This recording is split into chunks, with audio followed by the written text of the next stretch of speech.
আসসালামু আলাইকুম বন্ধুরা। আজ আমি তোমাদের সাথে একটি ছোট কিন্তু গুরুত্বপূর্ণ বিষয় নিয়ে কথা বলবো। বিষয়টি হলো পানি পান করা। বন্ধুরা, আমরা সবাই জানি পানি ছাড়া জীবন অসম্ভব, কিন্তু আমরা অনেকেই ঠিকমতো পানি পান করি না।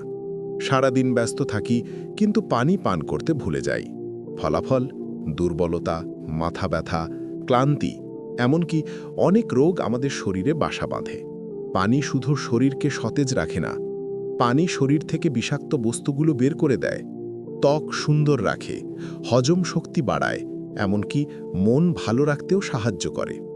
আর জানো কি, ইসলামেও পানি পান করা নিয়ে সুন্নাহ রয়েছে।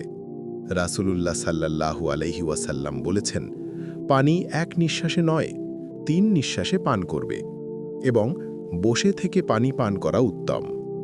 বন্ধুরা, সুস্থ থাকতে হলে প্রতিদিন অন্তত ৮ গ্লাস পানি পান করো।